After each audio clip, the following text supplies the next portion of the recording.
사람들은 많은 것을 잃어버렸습니다. 전쟁 후에 가족을 잃어버리고 집을 잃어버리고 재산을 잃어버리고 팔과 다리를 잃어버렸습니다. 그래서 그 시대를 가리켜 잃어버린 세대라고 말합니다. 그래서 사람들은 절망하게 되었습니다. 그리고 인간으로서의 존엄성과 삶의 의미를 상실하였습니다. 왜 그토록 열심히 공부하고 과학 기술을 발전시키며 문명을 이렇게 진보시키며 나라가 부강하고 사람들이 잘 살아야 하는지 삶의 의미와 목적을 상실해버린 것입니다. 그렇게 애써 공부하고 또 발전시키며 노력을 했는데 그것이 현대 첨단 무기를 만들고 원자탄을 만들어서 인류를 위협하게 된 것입니다. 결국 전쟁으로 말미암아 모든 것을 잃어버림으로 사람이 사람답게 살지 못하고 사람이 사람으로서의 대우를 받지 못하고 인간에 대한 미움과 적대감이 팽배하게 되었습니다. 그래서 사람 사이에 소외감이 극대화되었습니다.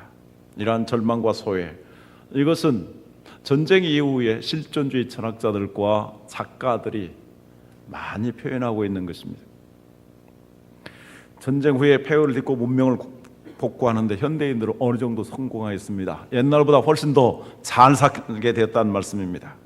그럼에도 불구하고 사람들은 자기 삶에 대한 의미와 목적을 잘 느끼지 못합니다.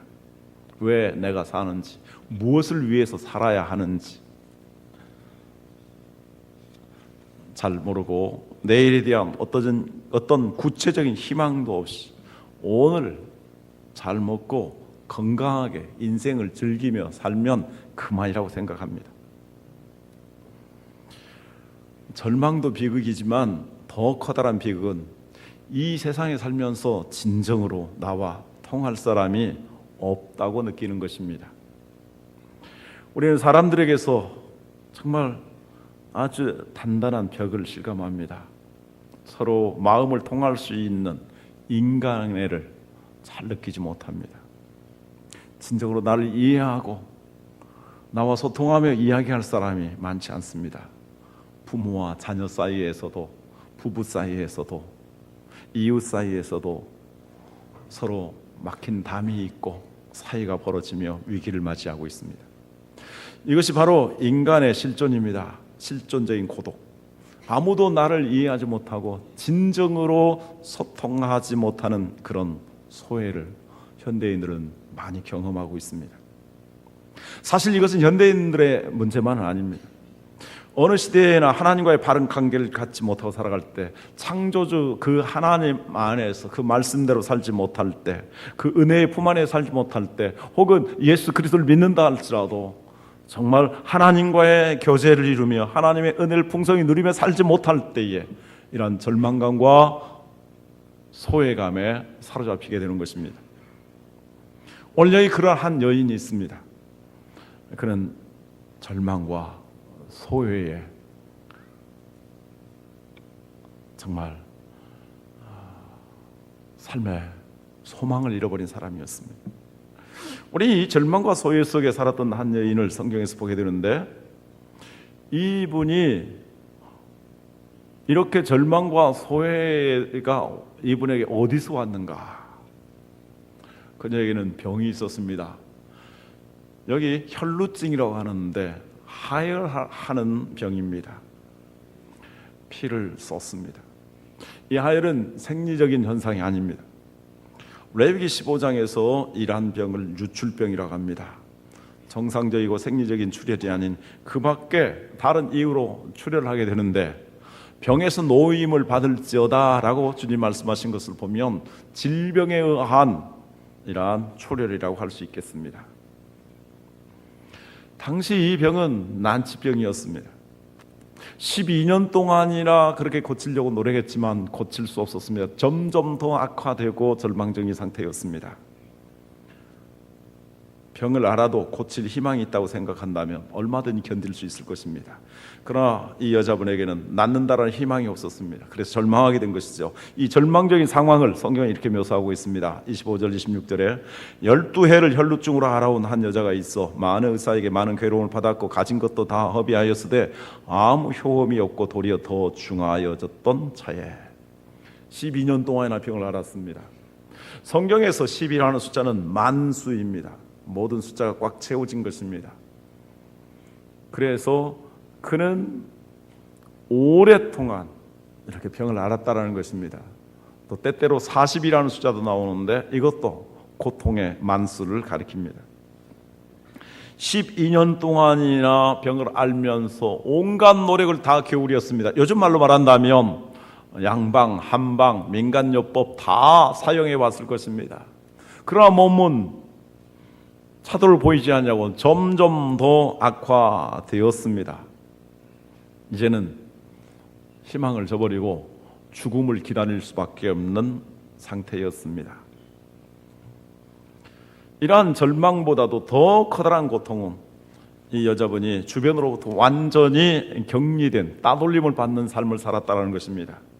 그 당시 혈류증을 앓으면 사회로부터 철저하게 소외를 당하게 됩니다. 그 사회가 가지고 있던 무지 때문에 종종 이런 사람들은 부끄러운 병, 수치스러운 병이라고 해서 성 밖으로 쫓겨나서 그곳에서 머물러 살게 되었습니다.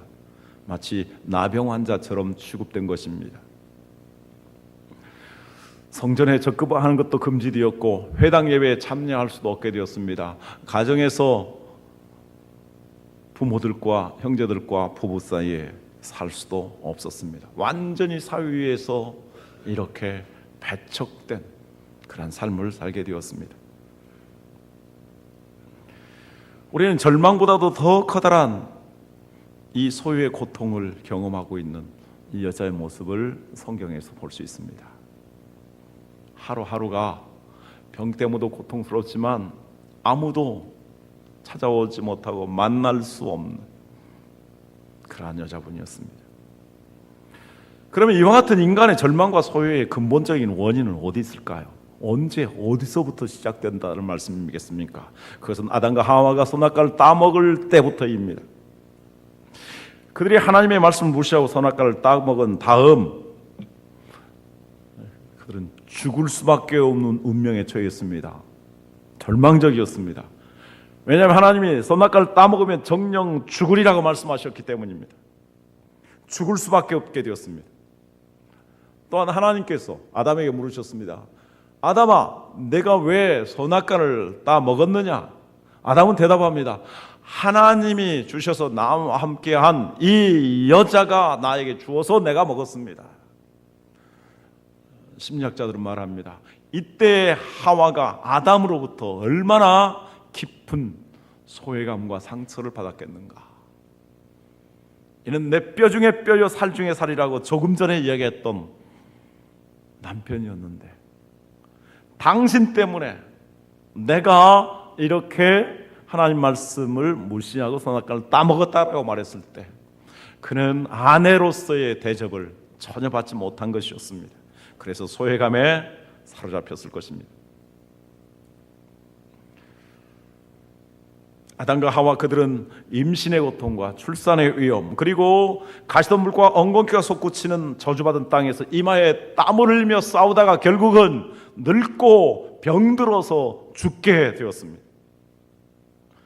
이것이 바로 절망과 소외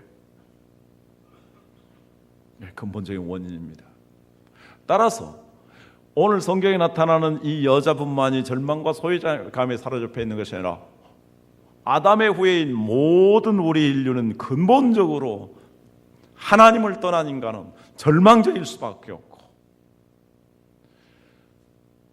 너무도 이기적인 인간 사회에서 살기 때문에 정말 진정한 대화를 하기 어렵고 소외를 당할 수밖에 없는 것입니다. 그런데 이 절망적인 여자분이 소외 가운데 있었던 이 여자분이 예수를 만나고 치료를 받게 되었습니다. 그리고 새로운 삶을 살게 되었습니다. 어떻게 그것이 가능하게 되었을까요? 오늘 성경은 치유의 길을 두 가지를 가르쳐주고 있습니다. 이 여자분에게 치유의 새로운 전기를 맞이하게 한 사건을 본문 27절에 이렇게 기록합니다. 예수의 소문을 듣고 무리 가운데 끼어 뒤로 와서 그의 옷에 손을 대니. 여기 매우 중요한 동사 두 개가 나옵니다. 하나는 들었다라는 것이고 하나는 손을 댔다라는 것입니다. 이것이 이 여인으로 하여금 새로운 삶을 살도록 모든 치유를 경험하게 된 계기가 되었습니다. 복음서를 보면 사람들이 예수를 만났을 때 구원을 받는데, 이 구원을 받고 치료받은 사람들에게 공통적으로 사용하는 두 단어가 있습니다. 하나는 들었다라는 것과 하나는 믿었다라는 것입니다. 예를 들어서 요한복음 5장 24절 말씀에 보면, 내가 진실로 진실로 말하노니 내 말을 듣고 또 나 보내신 이를 믿으면 영생을 얻었고 심판에 이르지 아니하나니 사망에서 생명으로 옮겨졌다라고 말씀합니다. 여기 듣고 믿었다라고 말씀합니다. 그래서 성경은 우리에게 말씀합니다. 믿음은 들음에서 나며 들음은 그리스도의 말씀으로 말미암느니라. 주님의 말씀을 듣습니다. 그리고 믿습니다. 그래서 구원의 역사가 일어나는 것입니다. 하나씩 생각해 보겠습니다. 이 여자가 먼저 복음을 들었습니다. 위대한 역사는 들음에서부터 시작됩니다. 본문에 나타난 여인은 무엇을 들었을까요? 27절에 보면 예수님의 소문을 들었다고 합니다. 이것이 이 여자분의 운명을 바꾸는 전개가 되었습니다. 예수님의 소문. 이 예수님의 소문을 듣고 예수님을 알게 되면 우리 인생의 운명이 바꿔집니다. 왜 그렇습니까? 예수님이 복음이기 때문입니다. 우리 인류를 향한 절망과 소외 가운데, 그리고 저주와 심판 가운데 있는 인간에게 하나님이 주신 최고의 기쁜 소식은 바로 하나님 아들 예수 그리스도를 이 땅에 보내신 것입니다. 그래서 예수님이 우리 죄를 위해서 십자가를 지시고 피 흘려 죄값을 치르시고 부활하셔서 우리에게 정결함과 우리에게 영원한 생명을 주신 것입니다. 바로 예수님이 길이요 진리요 생명이시어서 우리의 구원이 되신 것입니다. 이것이 기독교 복음의 핵심입니다. 이 여자분은 할 수 있는 방법과 모든 노력을 기울였지만 병을 고칠 길이 없었습니다. 미래가 보이지 않았습니다. 그런데 어느 날 한 소식을 들었습니다. 예수라는 분야에 대한 소식입니다. 예수, 그분을 만나면 사람들이 위로를 받고 희망을 얻고 병든 사람들이 치유를 받고 그리고 귀신들이 물러가고 모든 죄인들도 다 마음에 평강을 얻고 새로운 삶을 살아간다는 것입니다. 그런 예수에 대한 이야기를 들었습니다. 멀리서 오는 예수라는 소문이었습니다.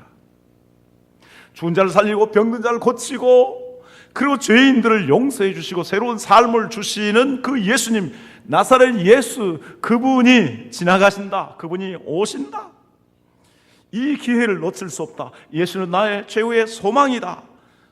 절망과 소외 가운데 있는 이 사람이 바로 마치 마지막 입새의 소망을 걸었던 것으로 예수님에게 마지막 희망을 걸었습니다. 온 인류를 사로잡고 있는 절망과 소외, 인간은 어떻게 여기서 구원을 받을 수 있겠습니까? 그것은 오직 예수님을 통해서만입니다. 사도행전 4장 10절 12절에서 말씀합니다. 너희와 모든 이스라엘 백성들은 알라. 너희가 십자가에 못 박고 하나님이 죽은 자 가운데서 살리신 나사렛 예수 그리스도의 이름으로 이 사람이 건강하게 되어 너희 앞에 섰느니라. 이 예수는 너희 건축자들의 버린 돌로서 집 모퉁이의 머릿돌이 되었느니라. 같이 읽습니다. 다른 이로서는 구원을 받을 수 없나니 천하 사람 중에 구원을 받을 만한 다른 이름을 우리에게 주신 일이 없음이라 하였더라. 우리 인간의 모든 죄값을 지불하시고 우리에게 영원한 생명을 주시고 우리에게 건강한 삶을 주시고 우리에게 참된 평강을 주실 수 있는 유일한 구원자는 예수 그리스도이십니다. 그 예수 그리스도의 말씀에 귀를 기울이시기 바랍니다. 어떠한 문제가 있다 할지라도 수고하고 무거운 짐진 자들아 다 내게로 오라. 내가 너희를 쉬게 하리라. 그 주님에게 나오시기를 바랍니다. 두 번째, 믿음으로 옷자락을 만졌습니다. 예수님의 소문을 듣고 난 다음에 이분은 예수님을 향해 달려갔습니다. 그리고 예수님의 옷자락을 만졌습니다. 27절 말씀, 예수의 소문을 듣고 무리 가운데 섞여 뒤로 와서 그의 옷에 손을 대니. 예수님은 당시 랍비였습니다. 랍비는 국민적인 스승, 또 국민적인 정신적인 지도자였습니다. 랍비라고 불리던 사람들은 보편적으로 거리를 다닐 때에 통으로 짜진 긴 옷을 입고 다닙니다. 그래서 옷이 수직으로 쭉 내려앉고, 그리고 내 모퉁이에 술을 달았습니다. 남색, 청색 실로 된 그러한 술이었습니다. 아마도 이 여자분은 밀리고 밀리는 사람들 속에서 나는 저 예수를 만나야 된다, 어떻게든지 만나야 된다, 자기 자신이 유출병에 걸려 있는데 사람들 사이에 들어갈 수가 없습니다. 더더구나 예수님을 만날 수도 없습니다. 예수님을 만져서는 안 됩니다. 그러나 그는 예수님에 대한 기대를 가지고 예수님에게 희망을 걸고 예수님에게 찾아갔습니다. 성경에 보면 많은 사람들이 애워싸고 밀쳤다라고 말씀합니다. 애워싸고 밀치는 가운데 이 연약한 여성으로서, 병든 여성으로서, 그리고 유출병을 앓는 여성으로서 접근하기 어려웠을 것입니다. 그러나 그는 최선을 다해서 예수님 앞에로 갔습니다. 어떤 사람은 호기심으로 예수님을 만나고자 했었고, 어떤 사람은 그 예수님에게 복을 받고자 이렇게 예수님을 애워쌌을 것입니다. 그러나 이 여자분은 전혀 다른 의미에서 수많은 사람들이 예수님에게 찾아오고 에워싸고 밀치고 예수님의 옷을 스치거나 만졌겠지만 이 여자는 믿음으로 만졌습니다. 예수님께서는 즉각적으로 그것을 느끼셨습니다. 그리고 물으셨습니다. 누가 내 옷에 손을 대었느냐? 많은 사람들이 만졌고 스쳤지만 이분은 특별하게 만졌기 때문에 누가 이렇게 특별한 의미를 가지고 만졌느냐? 주님 물으신 것입니다. 28절에 이는 내가 그의 옷에만 손을 대어도 구원을 얻으리라 함이로라. 예수님, 어쩌면 내 인생의 마지막 희망일 수 있는 예수님, 나는 저 예수님을 기대한다. 내 생명을 바꿀 수 있는, 내 인생을 바꿀 수 있는, 내 인생을 이러한 고통과 저주 가운데서 해방시켜줄 수 있는 그 예수님, 그 예수님은 그렇게 하실 수 있다 하는 믿음으로 만진 것이었습니다. 그렇습니다. 믿음은 들음에서 시작됩니다. 들음은 그리스도의 말씀으로 말미암습니다. 그렇다면 그 믿음이란 무엇일까요? 믿음이란 바로 그 믿음의 대상과 나를 연결시키는 것이고, 그 믿음의 대상의 능력이 이 믿음이라는 통로를 통해서 자기 자신에게 흘러오는 것입니다. 예를 들어서요, 결혼식에서 부부가 서로 서약을 합니다. 나는 당신 나를 끝까지 사랑하겠습니다. 남편과 아내가 이렇게 고백합니다. 이 말 속에는 어떠한 형편에 처하든지 나는 당신과 함께하며 당신이 내 것이 되고 내 것이 당신이 것이 됩니다.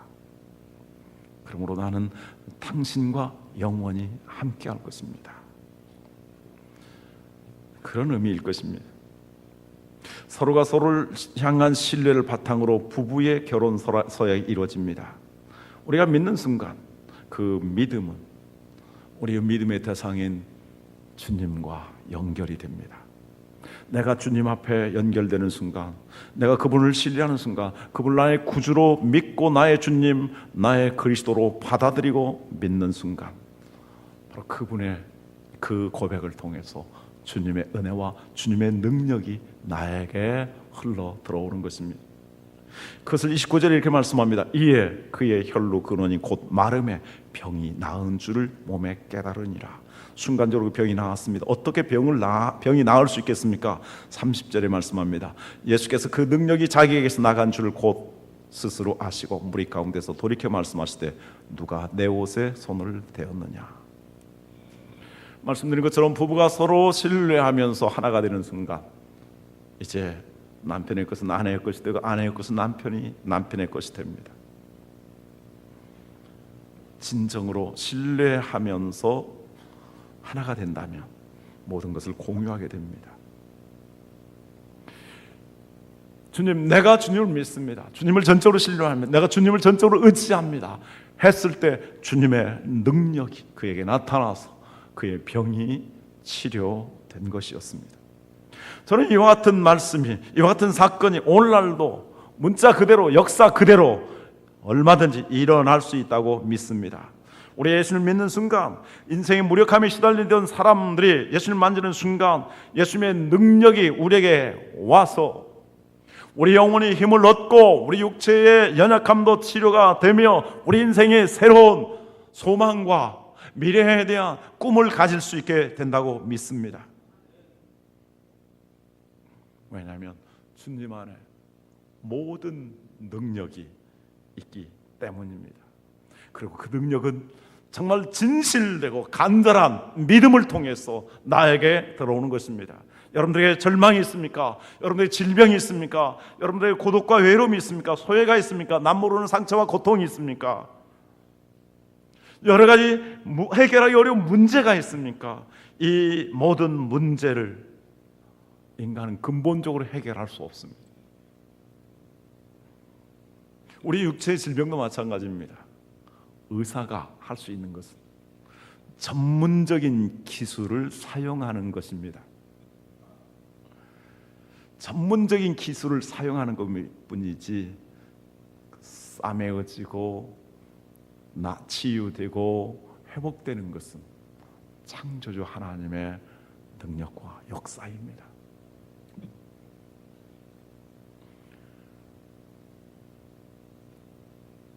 우리 예수님에게 능력이 있고 예수님에게 희망이 있습니다. 그러므로 예수님의 옷자락을 붙잡으십시오. 오직 믿음으로 간절하고 진실하게, 주님, 나에게 이런 문제가 있습니다. 이런 고통이 있습니다. 이런 소외감이 있습니다. 주님, 나에게 이런 질병이 있습니다. 주님, 해결받기를 원합니다. 주님, 내가 믿음으로 주님 의지합니다. 이렇게 했을 때 주님께서 은혜와 능력을 베풀어 주실 줄 믿습니다.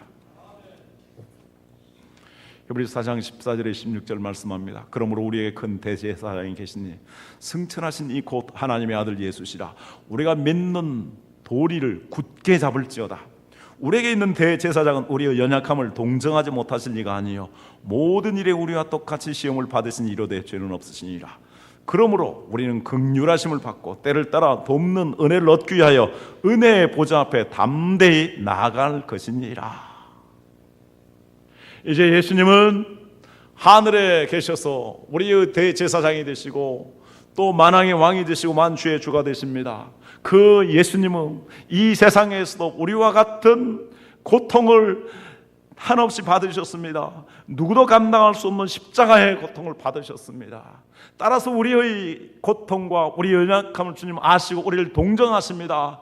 우리가 주님의 도우심을 받기 위해서 주님 앞에 나가 간구할 때 그 하늘의 주님께서는 우리에게 돕는 은혜를 베풀어 주시고 문제를 해결해 주시는 것입니다. 마지막으로 치유받은 사람은 어떻게 살아야 될 것인가? 이 놀라운 사건이 일어난 후 주님은 그녀에게 치유받은 자로서의 책임을 요구하고 계십니다. 내가 주님으로부터 은혜를 받고 치유를 받고 구원을 받았다면, 예수를 믿고 평안과 고침을 받아 새로운 삶을 열게 되었다면 하나님은 책임을 요구하십니다. 누가 내 손을 대었느냐? 주님은 그 여자분이 주님을 신뢰하고 또 주님이 그를 치유했다라는 사실을 아셨습니다. 그리고 그에게 이제 공적으로 이 사실을 밝힐 것을 요구하십니다. 제자들은 무리가 에워싸고 미는 것을 보시면서 누가 내게 손을 대었느냐 물으시나이까라고 하면서 예수님에게 반문했습니다. 수많은 사람들이 있었고 예수님의 제자들마저도 이 말이 무엇을 의미하는지 알 수 없었습니다. 그러나 이 여자는 그것이 무엇인지를 알았습니다. 자기에 나타난 모든 사실, 자기의 문제, 자기의 정체성, 자기가 치유받은 사건, 이 모든 것들을 밝히기를 주님 원하신 것입니다. 32절 33절을 보면 예수께서 이 일을 행한 여자를 보려고 둘러보시니 여자가 제게 이루어진 일을 알고 두려워하여 떨며 와서 그 앞에 엎드려 모든 사실을 여짜왔다라고 말씀합니다. 이 여자가 두렵고 떨리는 마음으로 주님 앞에 엎드리며 모든 사실을 이실직고 했습니다. 왜 두렵고 떨었을까요? 첫째는 그 예수님이 정말 자기의 병을 치유하셨을 뿐만 아니라 제자들마저도 자기의 마음을 알아주지 못하는데 주님은 자기의 모든 것을 알아주시고 이해하시고 먼저 찾아오셔서 대화를 요청하십니다. 그 자비로우신 주님, 친절하신 주님, 능력 많으신 주님, 그 주님이 자기 앞에 있다라는 것을 보면서 그런 떨리는 마음을 가지지 아니할 수 없었습니다. 그것은 거룩한 떨림이었습니다. 경건한 떨림이었습니다. 또 하나 사람들을 의식하지 아니할 수 없었을 것입니다. 자기는 어떤 사람이었습니까? 당시 사람들에게서 수치스러운 하혈하는 그런 환자라는, 그래서 사람들에게 따돌림 받은 사람이었습니다. 자기 자신이 그런 여인이었다라는 것을 밝히지 아니할 수 없었습니다. 그러나 그가 용감하게 말할 수 있었던 것은 그가 예수님의 옷에 손을 댔더니 주님이 치유해 주셨다는 것입니다. 예수님이 나를 치유해 주셨습니다. 그래서 나는 건강하게 되었습니다. 이 모든 은혜와 능력과 영광이 주님에게 있습니다 하면서 사람들에게 이 사실을 밝힌 것입니다. 이것이 무엇입니까? 요즘 말로 말한다면 간증이며 전도입니다. 내게 이루어진 이러한 인간의 절망의 문제, 소외의 문제, 모든 질병의 치유를 주께서 해결해 주신 것에 대해서 많은 다른 사람들에게 전하는 것, 간증하는 것, 이것이 바로 주님께서 요구하는 것이었습니다. 이러한 복음을 전하는 것과 간증을 통해서 예수 그리스도의 복음이 온 땅에 전파되게 되었습니다. 여러분들에게 말씀드리고 싶습니다. 여러분들이 이런 경험을 가지고 있습니까? 이런 은혜를 받았습니까? 그러면 간증하고 전할 수 있는 여러분들이 돼야 됩니다. 나는 그리스도인입니다. 나는 예수 믿는 사람입니다. 나는 예수 믿음으로 말미암아 이렇게 변화를 받았습니다 라고 사람들에게 밝힐 수 있어야 합니다. 한번 따라서 하겠습니다. 나는 예수 믿는 사람입니다. 나는 새 사람이 되었습니다. 난 산 소망을 가졌습니다. 이러한 고백을 할 수 있는 여러분들이 되기를 주님의 이름으로 축원합니다. 종종 교회에 나오는 사람들 가운데 007 크리스천들이 있습니다. 007의 사명은 철저히 자기 자신의 정체를 숨기고 비밀에 붙이는 것입니다. 제가 대학에 선교 활동을 할 때에 어느 학과에서 이제 기도학생들 기도회 모임을 갖기로 했습니다. 그래서 지도 교수님을 한번 초청하기를 바랬는데 어느 분이 지도 교수님이었으면 좋겠는가? 그 학과의 교수님들 중에서 제가 신앙에 좋다고 생각하는 분을 추천했습니다. 그랬더니 그 학생이 이렇게 말합니다. 그분도 예수님 믿으십니까? 007 크리스천입니다. 나는 그분이 예수 믿는다라는 얘기를 2년 동안 한 번도 못 들어봤습니다. 예수님에 대해서 이야기하는 거 한 번도 못 들어봤습니다. 정말로 슬픈 이야기입니다. 오늘날 그런 사람들이 많이 있습니다. 만약 여러분들이 예수님의 은혜를 경험하지 않았다면, 예수님과 상관이 없다면 아무 말 하지 않아도 됩니다. 그것이 정상일 것입니다. 그러나 내가 예수님의 은혜를 체험하고 내가 구원을 받았고 내가 하늘의 소망을 가졌다면 우리가 보고 들은 것을, 내가 경험하고 체험한 것을 말하지 아니할 수 없습니다. 이것이 정상적인 그리스도인입니다. 여러분들 그러한 간증과 전도할 수 있기를 바랍니다. 주님께서는 이러한 간증과 전도를 통해서 온 세상에 널리 주의 복음이 전파되기를 원하십니다.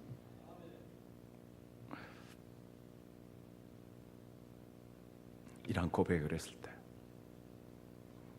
주님께서 이렇게 말씀하십니다. 34절에 예수께서 이르시되, 같이 읽습니다. 34절, 예수께서 이르시되 따라 내 믿음이 너를 구원하였으니 평안히 가라.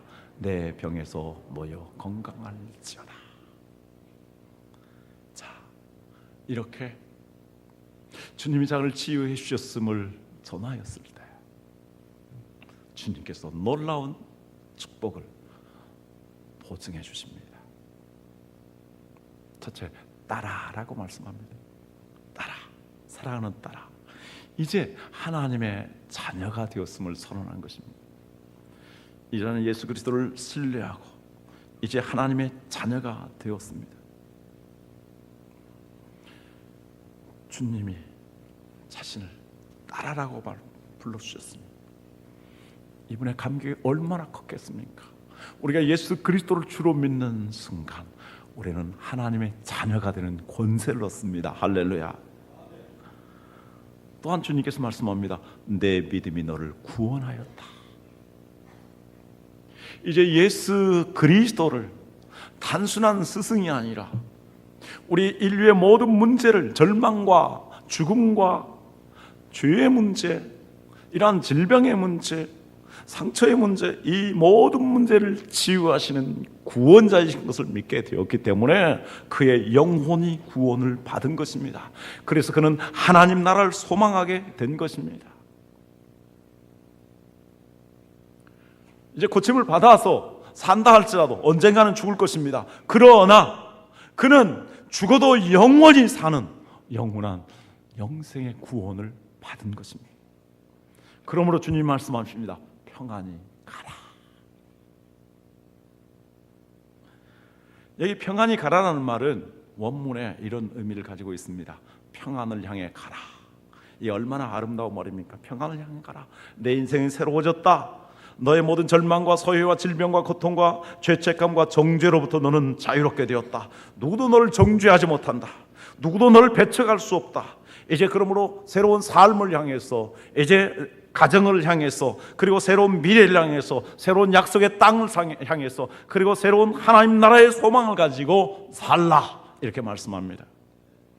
그리고 이러한 평강을 누려라. 절대적인 주님의 평강을 누려라. 이 평강이 우리의 마음에 힘이 되어서 더욱 건강을 유지할 수 있을 것입니다.